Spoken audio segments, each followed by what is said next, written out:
Thank you. All right, for the intent. So I'm Richard Edelman. I've been practicing before the ICC and STB since 1987. When I prepared for today, I tried to aim for the 20 minutes I asked for. I thought I was there, but I've had to add some remarks in response to what I heard from NSR and CSXT yesterday, and I ask your indulgence on that. Today, I'm speaking for the Brother to Maintenance Away Employees Division of the Teamsters, Brother to Railroad Signalmen, Smart Mechanical Division, National Conference of Firemen and Oilers, and the Transport Workers Union of America. All of those unions are non-operating unions. Now, there has justifiably been a lot of focus on the operating crafts and crew shortages, but trains move on tracks. They're controlled by signal systems, and freight is moved by locomotives and rail cars. And they're inspected, maintained, repaired by maintenance away employees, signalmen, and shop workers. And if there are too few of them, or they're pressured to cut corners, well, then trains don't move or they don't move well. Now last week, CSX CEO Foote said CSX doesn't need any more track workers. And well, that's just the same old short-term thinking. CSX is focusing on T&E crews now because that's their immediate problem.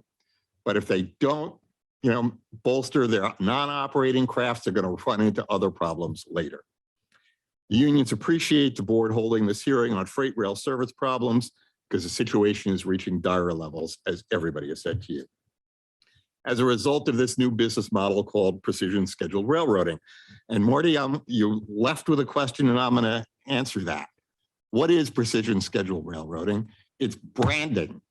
It is simply a euphemism for ruthless cost cutting driven by finance interests who discovered that there are these duopolies that benefit from government authorizations and immunity when there's historically not been very much regulatory or enforcement standards. So there have been few impediments to cost cutting.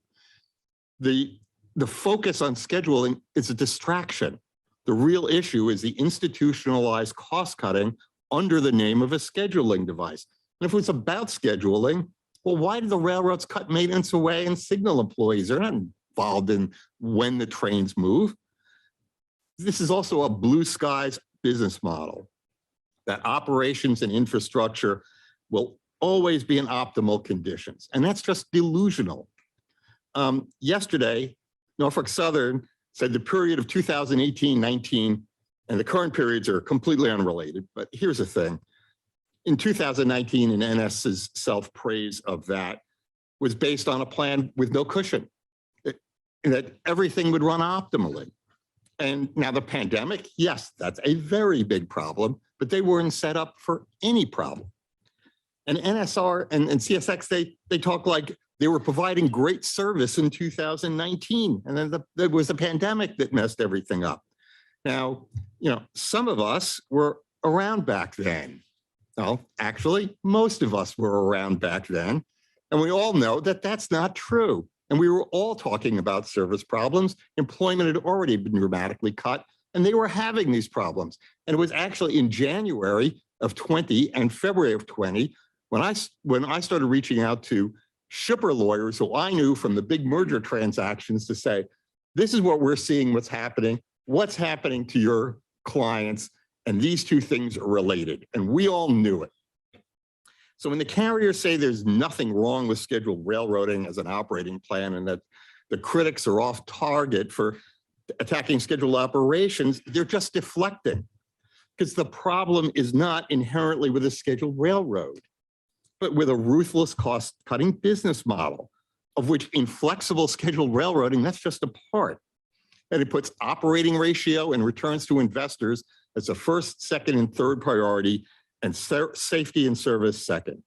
And as you've been told this by rail customers, by the rail employees, we all know it. And it's actually Billy DiCarlo from TCU said to me, they would have you believe that everybody else in this room is crazy. But we all know, we all experienced it. Now, before I move on to summarizing some of my written comments, I want to make an observation. I've represented rail unions for 35 years. And this is the worst labor relations and, more importantly, most employee relations environment over those years. And that's saying something, because I started in the period of abandonments, line sales, losses of tens of thousands of jobs, a presidential emergency board report that dramatically changed collective bargaining agreements, and frankly, use of ICC transactions to circumvent agreements. So why are things worse now? Because back then, rail labor may have been upset at what was happening, much of which was improper, some of it unlawful, but the industry was in economic extremis. In recent years, we've seen tens of thousands of jobs cut, degradation of the jobs that remain, circumvention of collective bargaining agreements, wage stagnation at a time of record profits.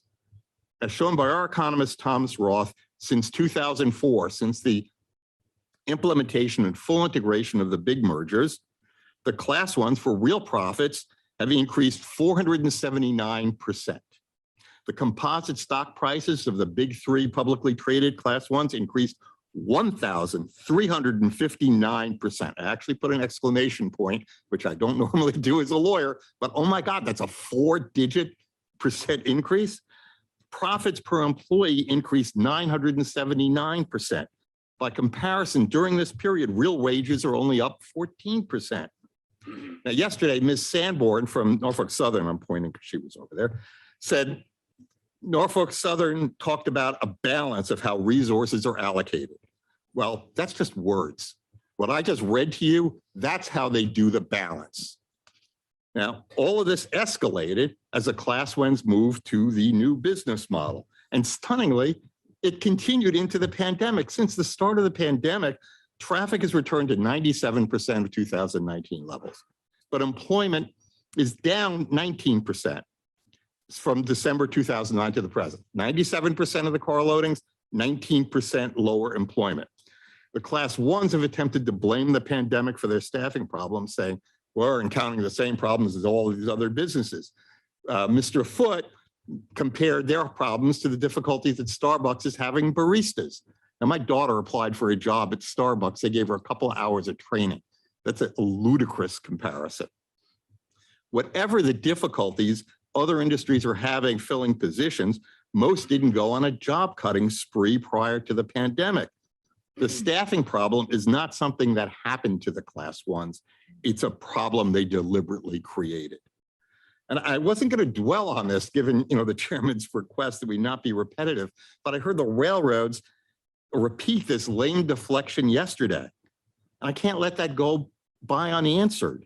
I mean, what they said yesterday is, well, let's just say disingenuous. All that stuff from Norfolk Southern and CSX about algorithms and forecasting and use of social media to recruit people and geographic specific focus and reference to general BLS statistics on the economy, this all ignores the brutal job cuts done in this industry that happened prior to the pandemic. And all this talk about hiring incentives and bonuses and gift cards wouldn't have been necessary if the carriers hadn't gutted the existing workforce. Let's put it this way. You don't repair damage done with a sledgehammer with a screwdriver. Now, I'll just say this, the statements I heard yesterday were insulting to the workforce and frankly insulting to this board. I also want to address the rote expressions of gratitude to the workers for their dedication during the pandemic. You should know that at the bargaining table, they say those same workers are overpaid abusers of health insurance. As Peter Kennedy from the BMWE had said, we've seen a 1,000% increase in thank yous for your service and a 0% increase in pay. As explained in our papers, rail jobs are skilled jobs that require at least multiple months of training, followed by years of learning, and in some cases can take up to 10 years to reach full competency. The suggestion that railroads can fix the problems caused by deliberate program job cuts pursuant to the mindless cost cutting is simply, and hiring off the street, it's a fantasy. In the meantime, 81% of the pre-pandemic workforce is moving 97% of the pre-pandemic freight, and profits are up 9%. What does that tell you? 2021 operating revenue was about the same as 2019. So the class ones have increased their profitability, not through growth, but continuing cuts in expenses significantly and substantially in the workforce. And the rail workers haven't had a pay increase in nearly 3 years. Now, why does this matter to you? You're not a labor relations agency, and we don't want you to be one. but you are an agency charged with promoting safe and efficient rail system, fair wages, safe and adequate, suitable working conditions, sound economic conditions. And these obligations are implicated by what's been happening with rail employment. And we and the other unions have documented this. The railroads can't hire. People are leaving mid-career. In my 35 years, I never heard anybody with 8, 10, 12 years of time in on the railroad leaving. Patrick, you asked yesterday, what could be done about staffing in the near term? Now, some of this is not what the board can do. The railroads can enter new agreements that finally share the wealth with the workers that generate the wealth. And that would halt the hemorrhaging of experienced employees leaving. People are leaving these jobs, and we've given you statements in the record, and I'm going to read a couple of them. I also have to say, listening to Ms. Adams yesterday, NSR is either fooling itself or attempting to fool you. But I can say one thing for sure, it's not fooling the employees and the unions. All this marketing and media stuff, it isn't going to change the reality of the rates of pay and rules and working conditions. And as for Ms. Adams' talk about the compensation and benefits that our people receive, well, let's point out that the current rates of pay haven't increased in 3 years. And the health plan that she touted, they're trying to diminish that health care. Other thing she didn't mention was any significant pay raise, nor did Ms. Sorfleet from CSX. Now, the railroads are fond of market-based solutions when they deal with the shippers, and they tout the market when they're dealing with investors. So the market solution for their employment problems would be to give people better pay and benefits. But when it comes to their employees, they're blind to that. CSX has patted itself on the back in front of you about the $600 month advance. This is an advance that they're giving, which you have to pay back when there's retro pay. CSX talked about its collaboration with the unions, and then, I don't know what they're talking about, certainly not with my clients. And last night, after CSX's speakers talked about collaboration, Mr. Foote said, oh, the crew problems could be solved by putting one person on a train. I guess they're going to have one person driving a 3-mile long train. I don't represent the operating crafts, so I want to address the merits. I just want to note that with one comment, Mr. Foote undercut the entire programmed speeches they made to you about relations with labor. Now, none of this is for the board to resolve. That's for the carriers to figure this out, for the National Mediation Board, a presidential emergency board, and maybe Congress. But you should know where this stands and know the truth of it when you deal with the question of retention of the workforce and recruitment of new employees.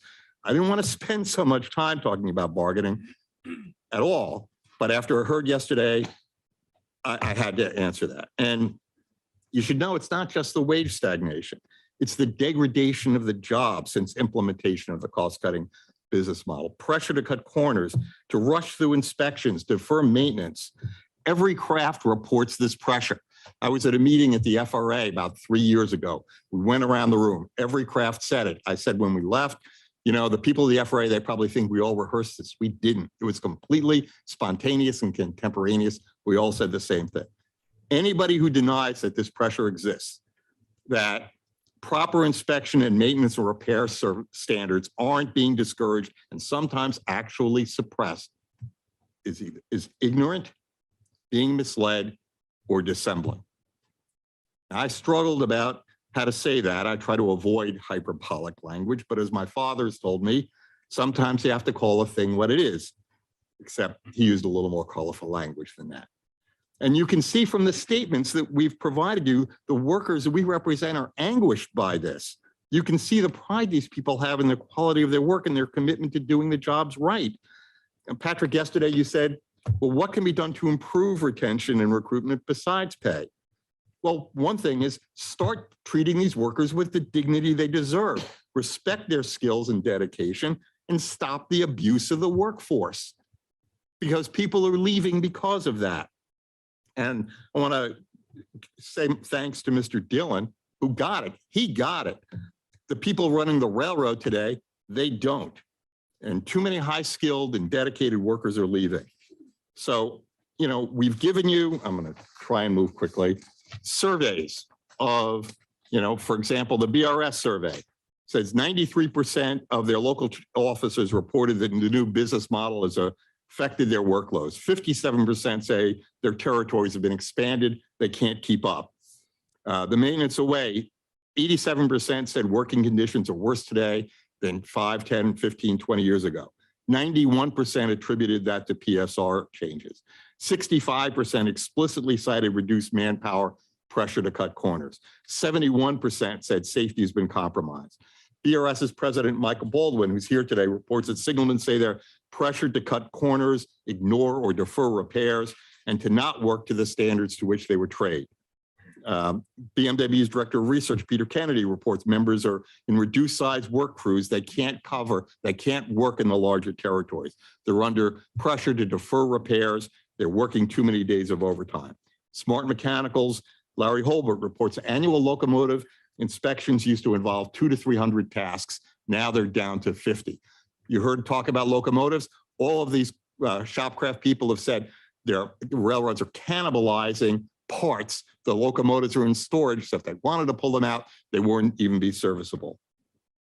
TWU's vice president, rail director John Felt says Carmen can only expect from one side of the train because they're not given time to go to both, that they're being asked to look at the brakes on rolling trains, that supervisors are pulling defect tags off of cars, that Carmen are threatened with discipline if they actually shop the car, send it for repairs. I'm going to read you just a couple of quick things as fast as I can from these statements.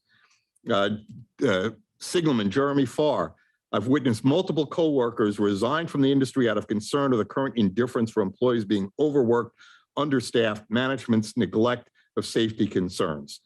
I have seen us perform duties outside my scope of work because of a strained, understaffed maintenance away department. I've been involved in more emergency work caused by derailments over the past 4 years than any other time in the last 15.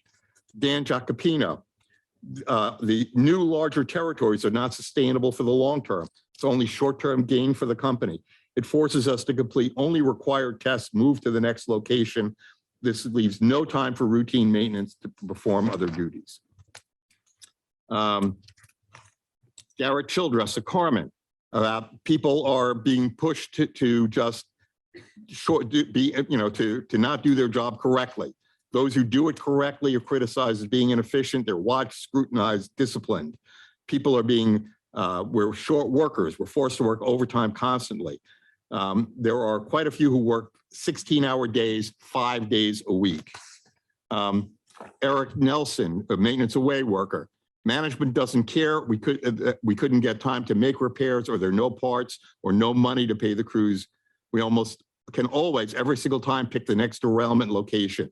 When we make plans or suggest we work the location, nothing is done. So we remove the track from service or slow order on the location to keep it from having a derailment. They complain to us about the overtime. I work dark to dark, and I send in daily reports of my activities. I even added non-coherent statements to see if they were actually being read. They weren't. Dennis Sturmel, maintenance away employee. BNSF has turned maintenance away department into the repair of way department. We've completely eliminated any type of preventive maintenance to maintain the track structure. If it isn't broken, slow ordered, out of service, it's become impossible to get manpower and materials to maintain the track. There's one section of track. We have several broken rails due to a base break every winter. The MRP, I'm not sure of that title. At the time and I counted the welds, just 4 and 10, just 4/10 of a mile section. There were 40 thermite welds between both rails. He had his boss come out, get it approved to be relayed this season. When the season plans come out, it wasn't on it. He resigned in March 2022.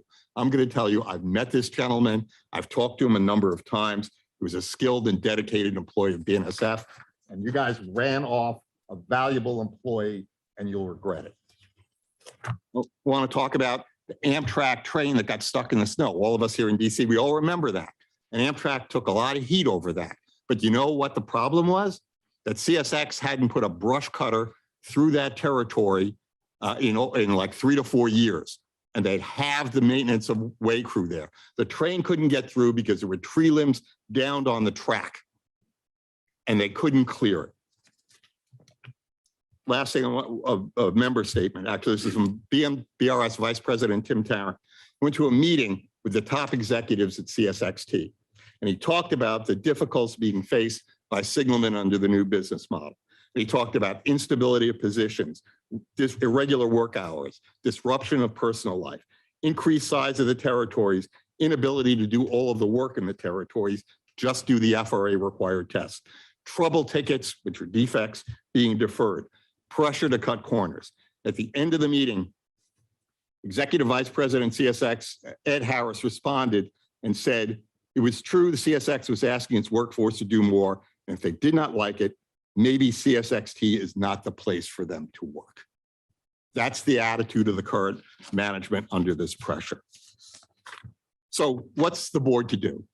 We urge you to do all you can to enforce service standards and the common carrier obligation. If the board feels it currently lacks sufficient authority to remedy these service problems and enforce the obligation, so advise Congress and ask for more authority. This is not only an appropriate role for the board, it's necessary since it was the decision of the ICC and the board that allowed the transactions that created the current mega carrier duopolies.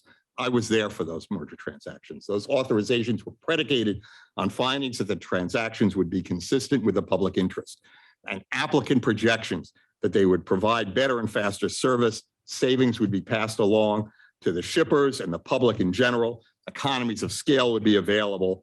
And these approvals came with exemption from the antitrust law and all other laws, including the Railway Labor Act, as necessary to carry out these transactions. And the Class 1s use that immunity.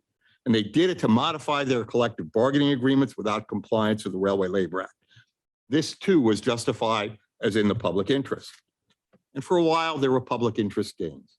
But the finance interests realized that the rail carriers are government-sanctioned duopolies with a recent history of very light regulation, that substantial profits could be made not by growing the business, but by cutting costs and trying to serve only the highest profit margin customers. And there was not much customers could do about it. And this agency had previously not shown a willingness to do something. But as shipper complaints escalated, as rail labor substantiated what was going on, the board stirred to action, and now we have this hearing. For our part, we certainly don't support efforts to break up or break off parts of the Class 1s or to repeal their antitrust immunity. Those transactions already occurred, and unwinding them would be difficult and harmful to the rail workers. And if creation of those mega carriers was in the public interest, the rationale for that hasn't changed. What's changed is the willingness of those who control and manage the Class 1s to act consistent with the representations they made in getting the authority they had. We don't think tinkering with small competition fixes is going to help, given the size of these entities and the physical infrastructure. Tinkering with competition will not be effective, although we do support first mile, last mile data. What will really help is the board enforcing service standards and the common carrier obligation. I know the shippers say we want to see commercial solutions and competition-based solutions, but given the size and the market dominance of the railroads, a regulatory regime has to be appropriate before commercial solutions can work effectively. Now, the Class 1s are going to react that the unions, the shippers, the board, they want to send the industry back to the bad old days of pre-staggers. Be like sitting around a campfire telling stories about the pre-staggers monster. Woo, scary. You know, we heard that from Mr. Foote yesterday. They'll argue that the service problems should be resolved by markets. No one is proposing to recreate the regulatory regime that existed prior to staggers. You know, Mr. Foote can get all testy about it, but no one's advocating that. Rather, we suggest the railroads be held accountable for their statutory obligation and for the representations they made when they sought merger and control authorizations that created today's mega Class 1s. The industry that currently exists is different from the one that existed when the Staggers Act and the ICCTA were passed. When the ICC and STB case law under those statutes was developed, it's time for the rules and regulations of the STB to respond to the industry that exists today and the environment in which the railroads, their customers, and their employees work. Karen, yesterday you asked whether Wall Street would, in the current circumstances, view a little more favorably some more assertive regulation by the board, and the analysts said no. Well, our response is too bad, ignore them. And that's censored from what I originally wrote. Because in this industry, there are statutory and other legal obligations. There's the common carrier obligation. And I've said the mega mergers creating, market dominance that they want to exploit were authorized based on the public interest. The finance interest currently dictating business models may not like the STB actually holding them to account for adequate and reasonable service. But to paraphrase CSXT's VP's response to Vice President Tim Tarrant, maybe the railroad industry isn't the industry for them. Thank you. I appreciate your indulgence for my going a little over time. I'm going to just ask a couple of questions of either Rich or anybody who wants to answer. So what is the wage of these machinists, for example, who have left? So the average journeyman wage is $34 and around 7 cents, anywhere between 34 and $34.50 an hour. So without overtime, that's around 70. But typically, what does a machinist make actually with overtime? What's the typical? It's not uncommon to hear the journeyman machinists making the next 100,000, just due because of the amount of overtime that is being required for us because of the lack of machinists. You're telling us that people are walking away from $100,000 a year jobs. Yes, and I believe in the written testimony, we have resignation letters where they are just extremely burned out to the point where they cannot work any longer. So they are leaving to find different jobs just for that reason. Rich, or anybody else wants to comment on it. These people are all in pension programs. Are they walking away from pension benefits that they aren't there long enough to vest in? Can you sort of give us an insight as to how that works? Let me talk. So they're all covered by railroad retirement, which is a good retirement system. But people are retiring early from that. They're going their careers. And when you finally invoke railroad retirement, if you don't have a present connection with the industry at the time, it diminishes what you get paid. And the people who are like talking 10, 12 years in, they're not going to qualify. Right about that? So it's a very significant, that was one of the things that for a long time kept people in. And you'll see from some of the statements that I gave you, from some of the people who stayed, they said the only reason I'm staying is because of my status in railroad retirement. There were 700 and some machinists who left, who retired. The number that I gave was the Brotherhood Railway Carbon. Oh, the carbon. Yes. I think it would be useful. Have the numbers. If you don't have them today, that's fine. But when, I've asked the railroads about these overall employees. I've been focusing on T&E, but only for time because the trends are the same. I think it would be interesting and useful, particularly if we're going to start keeping up, in some way monitoring what's going on, and there's been a lot of talk that people want us to do that, to have the overall numbers. And in a way that we could make sense of them in terms of how they compare. So I assume there's always some number of people who are ready to retire, some number who even leave early, even when times were better. So I think what would be important for us is what's the difference now in terms of the total numbers, railroad by railroad, or at least for the four big U.S. railroads. So one thing we give you, we have some numbers from the Railroad Retirement Board, and that's in our exhibits. And now that's the entire industry, okay? So it's not, that includes Amtrak and commuters, but none of the commuters pretty much held their employment numbers. Amtrak's not off that much, but what the retirement board said was prior to the pandemic, there were 205,000 covered Railroad Retirement Act employees. It went down to about 186,000. It's been hovering at about 188 since then. They then calculated the number of people who actually retired, which was about 9,300, which meant 9,700 they inferred, not us, the retirement board, people who quit mid-career. And that is unheard of.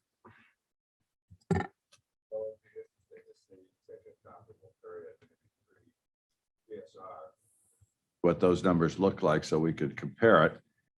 But and maybe, I don't know if you have access to this, but when I ask a railroad or one of the others does about, well, your T&E employees are down X number, it'd be helpful to relate the retirement numbers or the other numbers of the people who wash out from training and so forth to that railroad, so we can kind of measure what you're talking about in terms of employee conditions, which are forcing people out, to measure it up against a specific railroad when they come in here and tell us what they're doing. That would be helpful. If you can do it. I don't know if the data's, I don't know if you can break it down. If we have that, I've been asking for it. The railroads surely have it. You can see all the data we provided you, from Tom Roth's data to BLET's graphs. You know, those are off of your data, reported by department. You know, so but let me say one other thing. Because the railroads can, like, well, this is all anecdotal stuff. They're reading statements from this guy and that guy. And a couple of guys came up here. And then think about what the unions do, right? We have local lodges, local committees. We have local chairmen. They talk to their coworkers. They report that information to their general chairman and their system officers. They talk to their vice presidents. The general chairman, general chairpersons, the vice presidents, they go to union meetings. What we are telling you is a distillation of what is being filtered up from the rank and file to their organizations as their representative. The railroads can deny this is happening, but this is what is happening. And again, never mind, I'll curtail the pejoratives.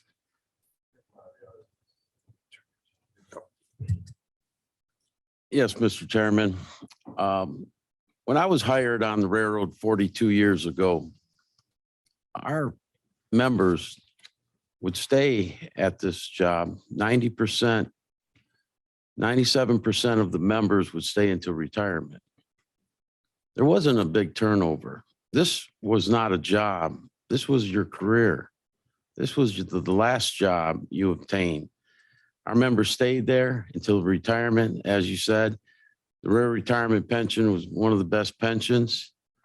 And yes, we're having people with 20 years what are invested in rail retirement walking away from the job because of the forced overtime, because working 16 hours a day. The railroad job is not compatible to the other outside industries where they're making more. This is shift work. You know, the railroad 24/7. So when you do get hired, you're more likely going to be working second shift with Tuesday and Wednesday off, or third shift. And how can you compete with the entry rate? So when somebody is hired, if the job pays $70,000 a year, you got to remember most collective bargaining agreements have entry rates. So they're coming in at 80, 85%.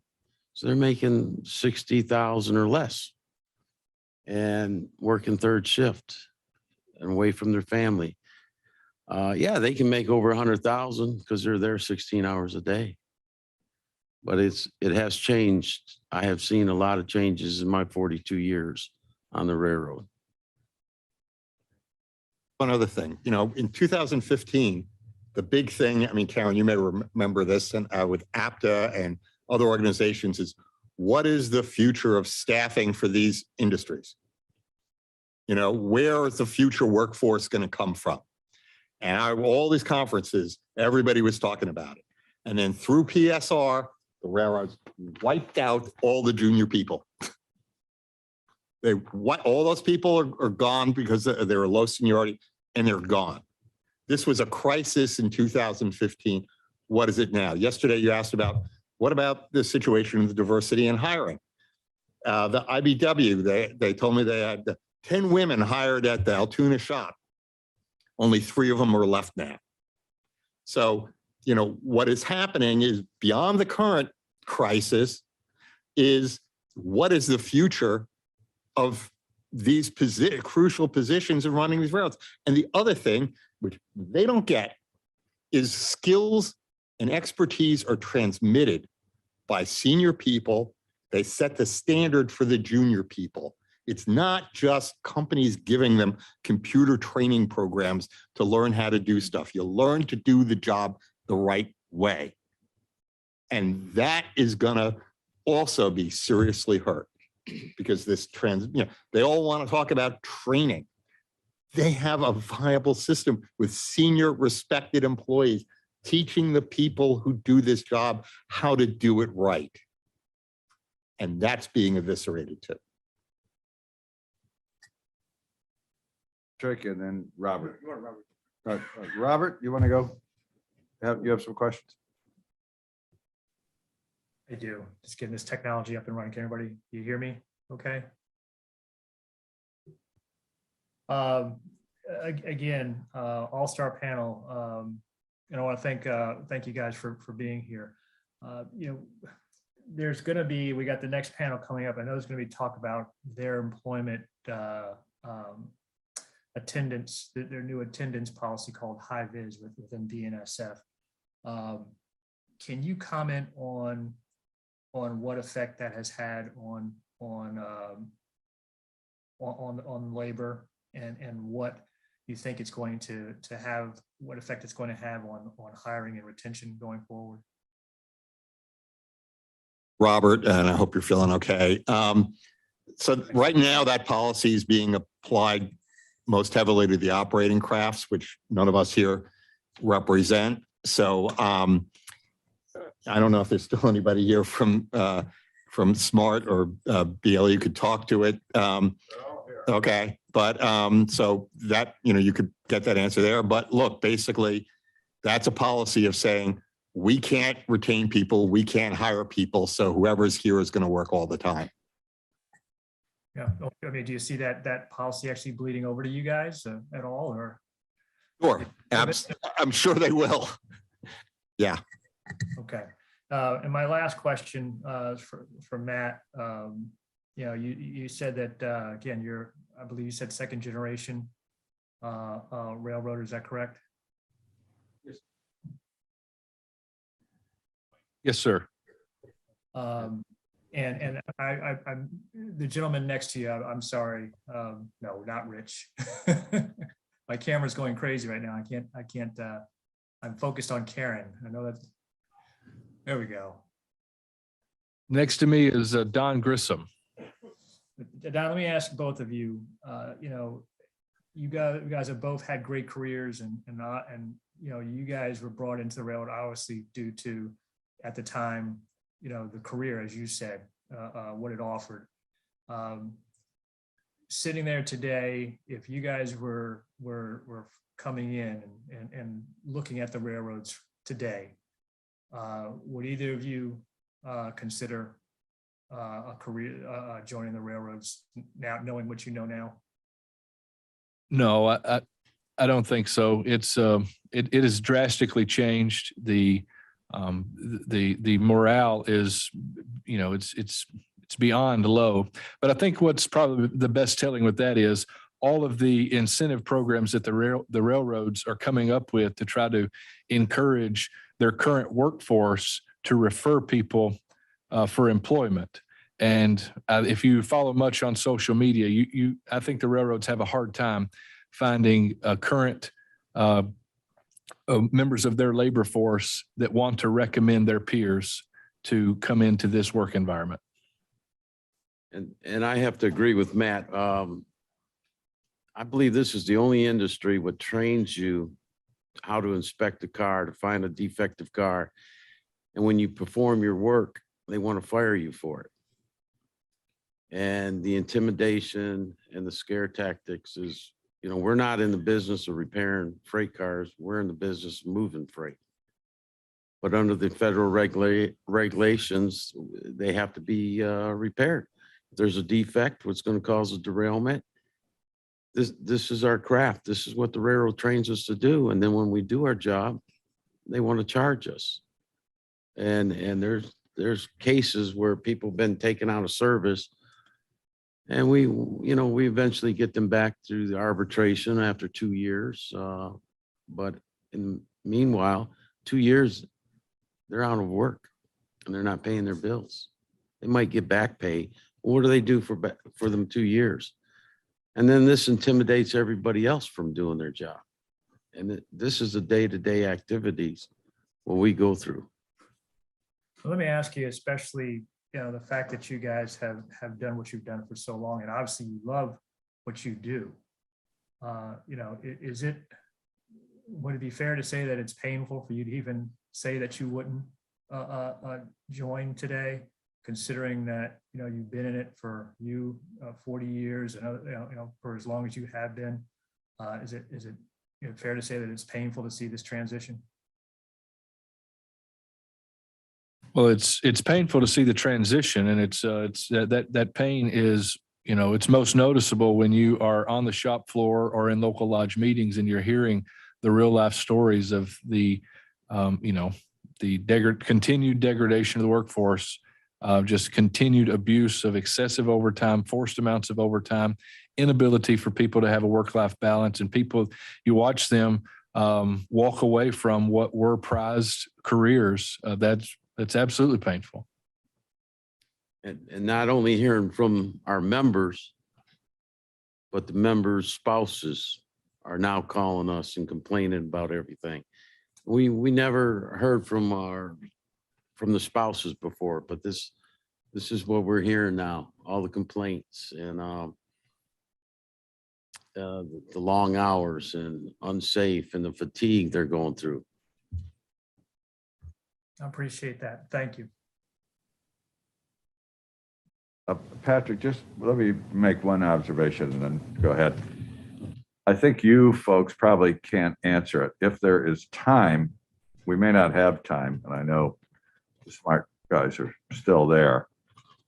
I'd love to hear some response to the suggestions that were made about velocity, adding power, shortening trains for an immediate relieving of some of the congestion. I assume none of you are really, that's really not your turf.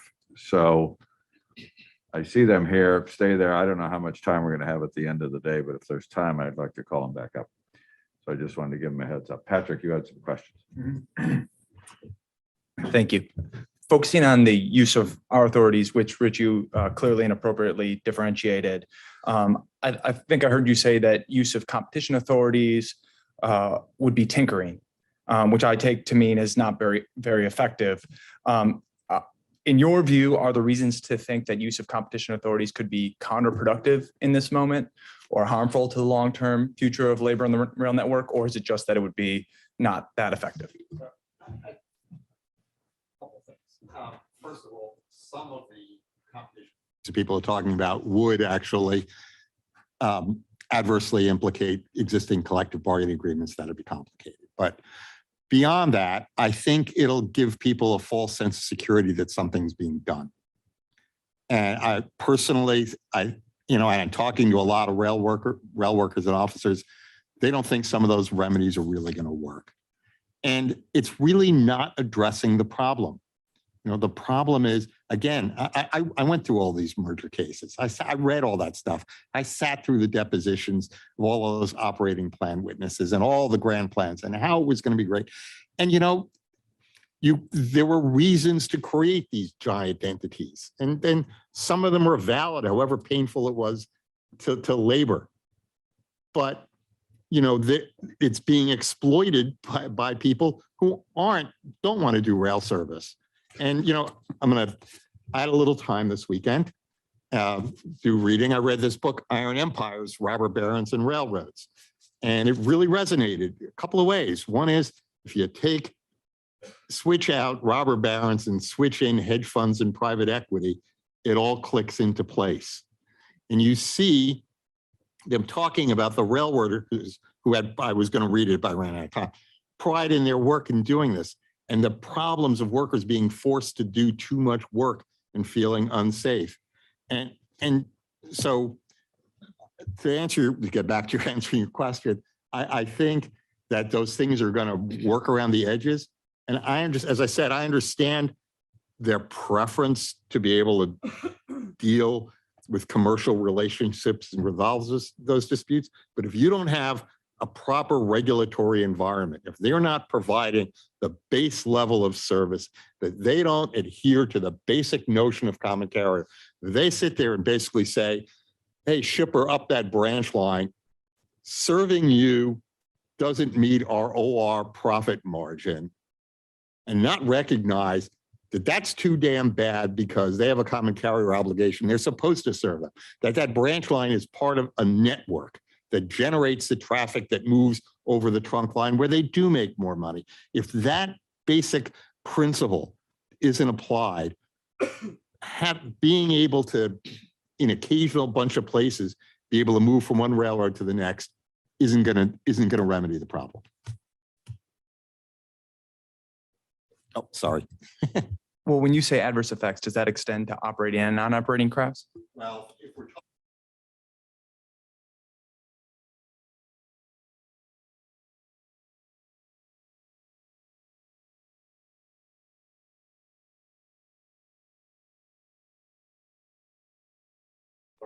for last mile metrics as a way of providing transparency and reliability. Of course, the board already collects a number of weekly service metrics on aspects of the network, such as velocity and terminal dwell. And I read your comments in that docket.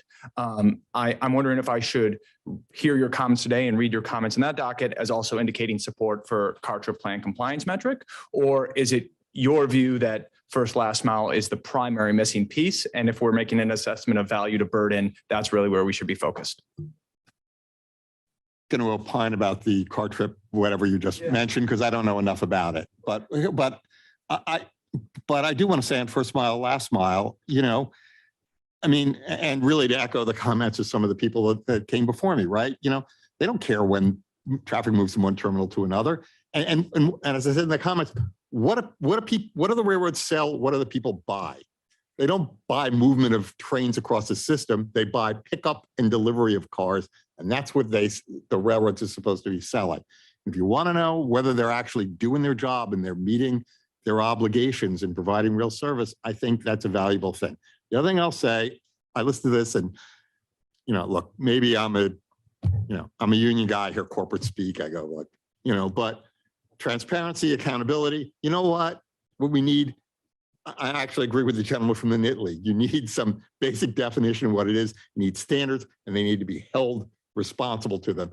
And, being able to see that they're not doing a good job, that's something, but that's not what the end result is going to be, that they do a good job, that they do the mission that they're supposed to do and that they said they do. One other thing, just on that other point. I talk about finance interests, Wall Street people go, well, you're the union lawyer. You talk about Wall Street like that. You notice there's all these people up here the last 2 days from Fortune 500 companies who are saying the same thing that we are. It's not just an ideological position. It's every stakeholder in this industry understands the damage being done. It's as did Matt Rose. And I was no friend of Matt Rose, but Matt Rose said, the way to grow the industry is to grow the industry. Sorry for going on.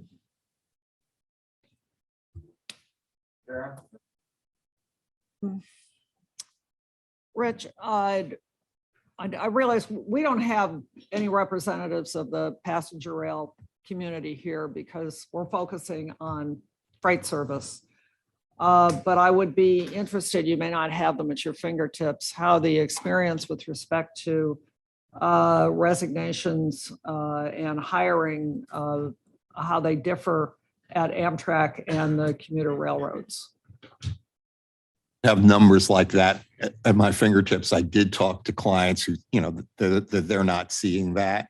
I mean, people, look, commuter rails went through a weird period, quite obviously, and fortunately with the federal support, they kept a lot of the people on. But in terms of the issue of, am I allowed to do my job? am I leaving because I can't stand this anymore? I don't hear any of that from anybody, any other part of this. I also was recalling an experience that I had back in went to Chicago to an event at it's a famous community college on the south side. It used to be they had career day. Representatives of talking about jobs in the railroads, and it was standing room. There were hundreds of people there. I was quite surprised. And I thought, well, it's Chicago, and there's a lot of people whose families worked in the railroads, but there was a huge interest. I wonder what it would look like today.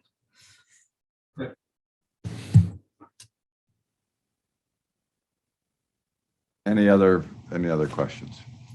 Well, I for one, will say, first of all, as I've said to every panel, to thank you for being here and for doing the homework. I think we need more homework, but I just want to note the passion expressed here by the people who work on the railroads. It is a job, and everybody wants to have a decent job, but there's more to it that comes out. And whatever amount of money labor's taking home, it's not millions of dollars in stock buybacks. So there's more to it. And I think we all ought to acknowledge it and respect the commitment that labor has to doing the job right. What I hear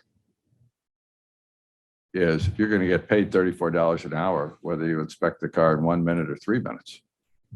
But you're not going home with job satisfaction, and that means something. So it's not just about the dollars. And I think that's important for us to note.